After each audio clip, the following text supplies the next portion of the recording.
My name is Emily Carter, and I was 38 years old when my father laughed in front of our entire family and called me nobody. That wasn't even the moment that hurt the most. By then, I'd spent nearly 20 years getting used to being invisible. Growing up, my younger sister Rachel was the center of every room. Beautiful, charming, effortless. Every award, every holiday, somehow became another reason to celebrate her. I wasn't jealous. I just stopped expecting the same treatment. While Rachel dreamed of designer bags and luxury vacations, I dreamed of serving something bigger than myself. At 19, I enlisted in the Navy. My father called it a waste of potential. "You'll be taking orders your whole life," he said. I smiled, packed my bags, and left anyway. The military became my real family. It taught me discipline, and something I'd never gotten at home: respect, earned through action instead of appearance. Over the years, I took assignments across the world, most of it work I couldn't discuss outside secure rooms. Even after moving into senior leadership, I stayed quiet about my career. Not from shame, because I'd taken an oath, and because I believed real service never needed applause. Whenever relatives asked what I did, I just said, "I work for the Department of the Navy." My parents decided that meant some ordinary desk job. Rachel liked to joke I was probably filing paperwork while real heroes protected the country. Everyone laughed. I stopped correcting them. Eventually, it wasn't worth the effort.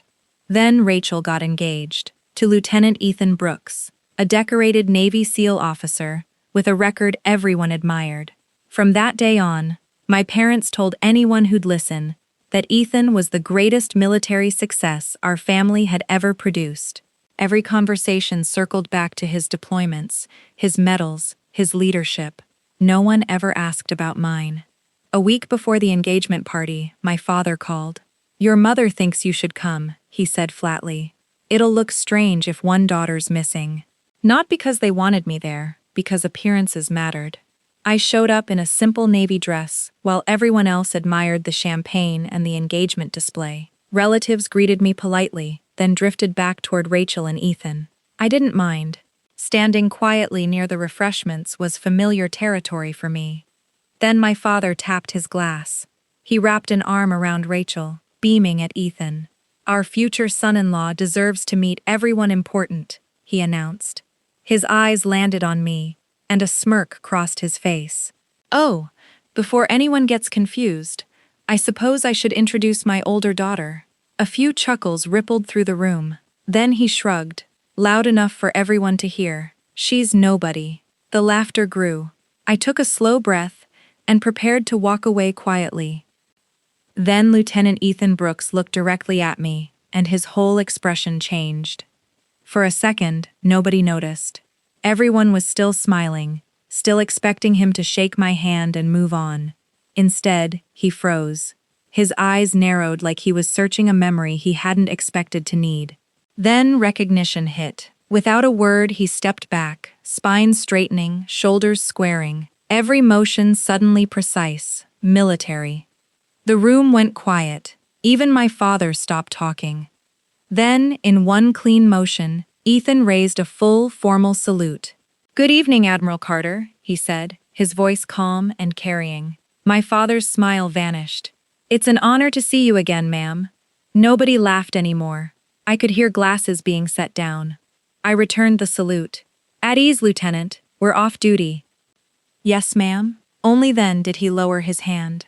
Rachel blinked, looking between us. "Wait. Admiral?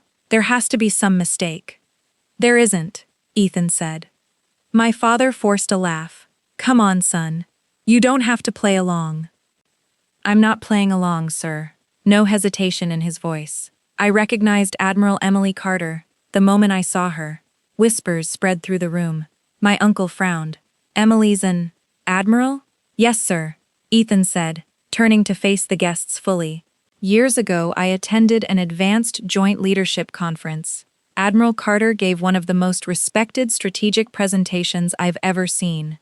Her operational planning has been studied in leadership programs across multiple commands." Someone asked, almost in disbelief, "People actually study her work?" "My class certainly did," Ethan said. Another guest. So you've worked together directly?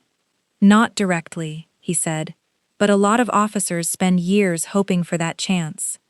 Rachel's confident smile was gone. She looked at me like she was seeing a stranger. But you never said any of this. Because no one asked, I said softly. Silence followed.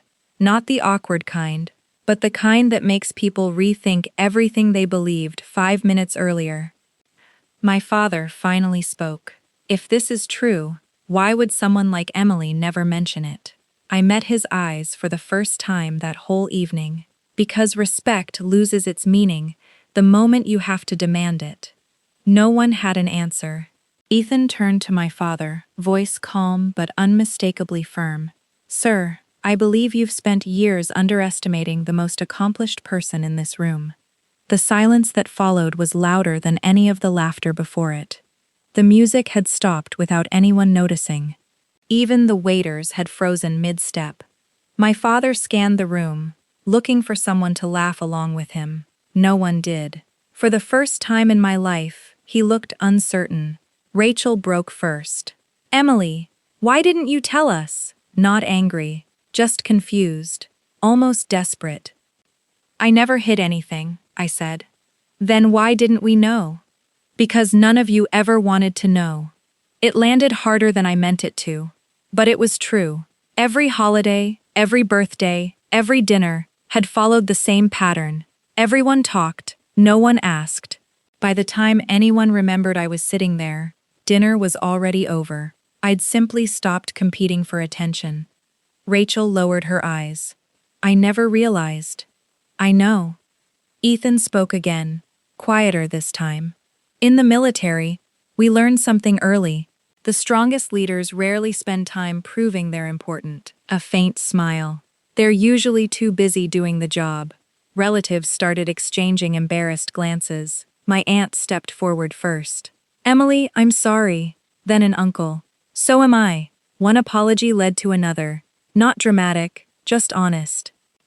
My father was the last to move. When he finally crossed the room toward me, he didn't look larger than life anymore. He just looked like an aging man realizing how much he'd missed. I judged success by what everyone could see, he admitted quietly. The promotions, the attention, the applause. He shook his head. I never stopped to notice quiet success. It's never too late to notice, I said. His eyes filled. I owe you an apology. You do. I spent years making you feel invisible. You did. I'm sorry. No excuses, no blame shifted elsewhere. Just accountability.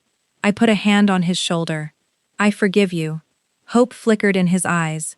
But forgiveness doesn't erase years of favoritism, I added. He nodded slowly. I understand.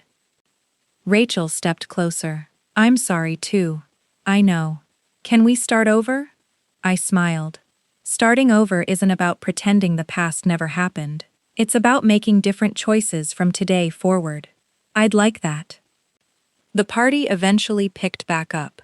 People laughed again, but it was lighter now. Kinder. Before I left, Ethan walked me to the door. Thank you for your service, Admiral. Thank you for yours, Lieutenant. He saluted once more. I returned it, then stepped out into the cool evening air. For years, I believed respect came from rank. Life eventually taught me something better. Titles earn attention, character earns trust, and true dignity never has to announce itself. It simply waits for the truth to arrive.